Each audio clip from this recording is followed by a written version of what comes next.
Hey everybody, MichaelBtheGameGenie here, and on this episode of Video Game Nostalgia, we're going to be talking about some controversial Sega Genesis games. Goodbye.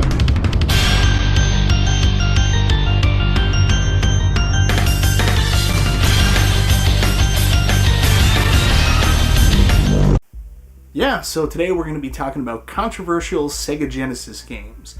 Realistically, video games are meant to be fun. It's a not-so-serious medium.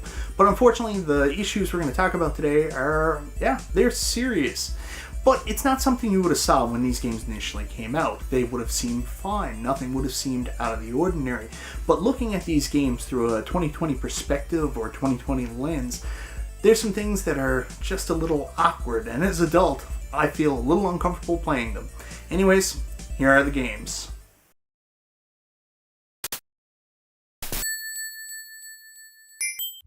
Well, this is by far the most uncomfortable controversy we are going to be looking at today, and for obvious reasons. As a kid in the 80s, I grew up loving Michael Jackson. In fact, he is the first musical performer I can ever remember being interested in. Well, him and Tiffany, but I may be making my musical taste look bad here. When the Sega Genesis was first released, I didn't get one despite my best efforts to acquire one for my birthday or Christmas, and could only rent one from a local rental store. The deal was you paid $15 to rent the system for the weekend with 2 games, and more often than not, one of the games was Michael Jackson's Moonwalker. I mean, look at the cover art. It is really freaking cool. I never thought it was the best game, but at that time, the graphics and music were amazing compared to what I was used to from my Nintendo Entertainment System. Basically, in the game, you play as Michael Jackson, who may or may not also be a Transformer, who can become a car of some sort and also has magical powers. A bunch of kids have been kidnapped, and you go on a mission of finding and rescuing them while taking down gangsters, street thugs, and zombies, all resembling one of Michael Jackson's iconic music videos. I mean, it all sounds a little strange, but it's really the rescuing children part that makes me a little uncomfortable to play this now, and especially now that I have a child of my own. In the later part of Michael Jackson's career and life, he had been accused of being a child molester, which is one of the absolute worst things you can be accused of. In my opinion, it's right up there with being a serial killer. I guess I just didn't want to believe the accusations at first. Looking back at Michael Jackson's life and career, he essentially had his childhood stolen away from him, and I thought, now that he had money and freedom, he was trying to get back what he missed out on. Plus, the child actors like Macaulay Culkin and Corey Feldman, who he famously hung out with, defended him vehemently. In recent years, after his passing and more evidence has come to light, it becomes harder and harder to believe he didn't do the things he was accused of. This topic has come up again recently with the release of Leaving Neverland, and even Corey Feldman, who is one of Michael Jackson's most ardent supporters, through the accusations, has publicly come out and said he cannot defend him anymore. This makes me look at the game so different now, honestly. I mean, I can still have fun playing it, and I still have nostalgia for it, but when finding the kids, it makes me question myself as to how bad this could look. Were the kids actually hiding from Michael? Were the supposed bad guys protecting them from Michael getting to them? That's how I think when playing this now, and this game will always have this controversy surrounding it in my mind.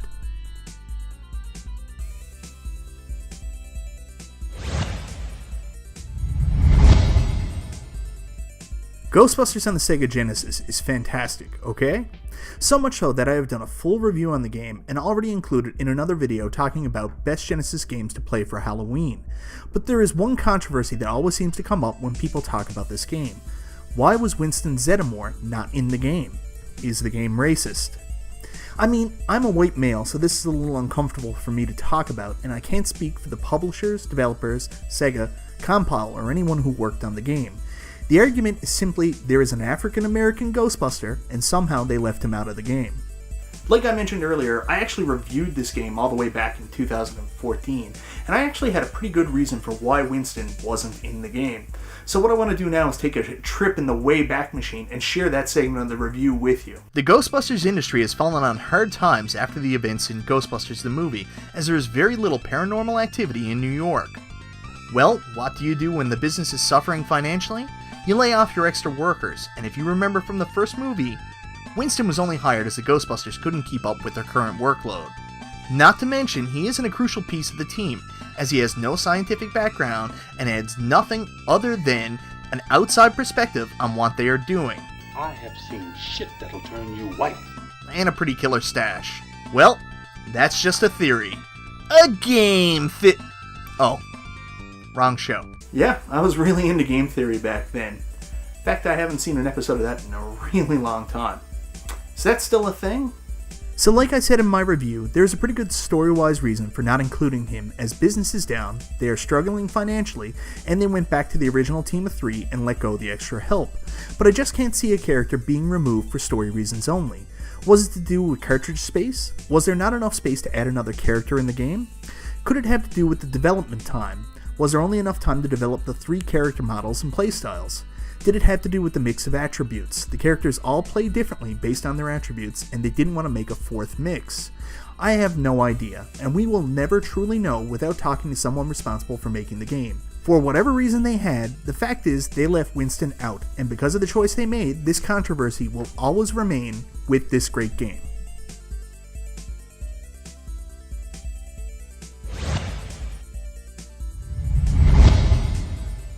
Okay, so you probably have the pitchforks ready saying, what could he possibly complain about with Double Dragon? I mean, Double Dragon is one of the most recognizable names in all of gaming in the late 80s and early 90s. We've all played some iteration of Double Dragon at some point, with most of us remembering the great game on the NES.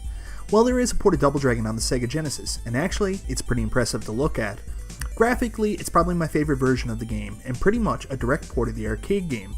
The funny thing is that it's incredibly easy. How easy is it? Well, I actually beat it while recording gameplay for this video, which is actually the first time I've ever played it. And I wasn't even really trying. It's probably the first game I have ever finished by accident or in spite of myself. And by the way, here is the ending where you finally rescue Billy's love interest Marion from the Black Warriors. If you look closely, you'll notice that her undergarments are showing for some reason. A little mature for a kid's game, don't you think? If you thought that was the controversy I was going to be touching upon, you would be dead wrong. No, let's go back to the start of the game and take a look at how Marion gets kidnapped in the first place.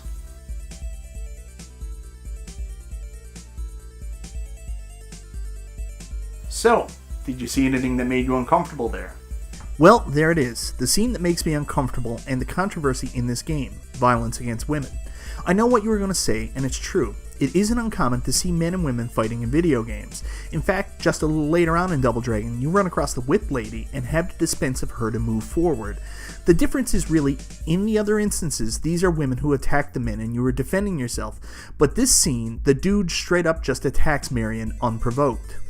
I mean, as a kid, it got me really fired up, and I was all like, they hit my girl, let's go kill all these guys. But looking at it now, it just makes me really uncomfortable that they included it in the game. But maybe that's just me. Also, to be fair, it's not like the Sega Genesis was the only version of the game to include this scene.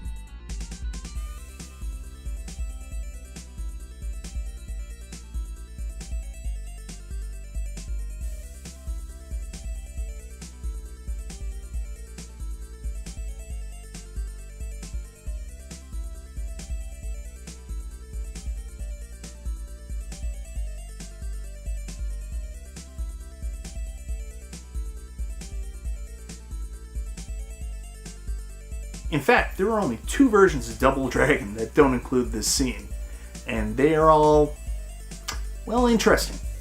The first is the Sega Game Gear version of Double Dragon, which I wrongly assumed would just be a direct port of the Master System game, but boy was I wrong. This is essentially its own creation and more of a side-scrolling brawler where you use a gun at one point. Yeah, a gun. It's more like a RoboCop game than Double Dragon, and does not include the iconic intro. The next version is one you really have to see to believe. It's probably one of the worst games I've ever played. This isn't a joke, it's Double Dragon on the Atari 2600. First, just get a look at the box art. That is something, and in no way is indicative of the gameplay. You start right on the street and just look at this. I mean, look! And if you thought it looked bad, just try and control it. I am honestly shocked that this game has never showed up in a worst game ever list that I have come across. It's pretty clear that the opening scene where Marion gets punched wasn't cut because they thought it was inappropriate so much as that the system just didn't have the capabilities. So those are just a few of the Sega Genesis games that I feel a little uncomfortable playing nowadays because of the controversy that surrounds them. Realistically, looking at these issues in a 2020 scope or perspective, it's really uncomfortable and it's questionable whether or not it should have been included in the game. So what I want to do now is ask you guys, are there any other Genesis games or games on other systems that you feel are a little uncomfortable or have controversial issues that are brought about by the game? Let me know in the comments down below. And once again, thank you very much for watching. This is Michael B. the Game Genie, and I'll talk to you next time.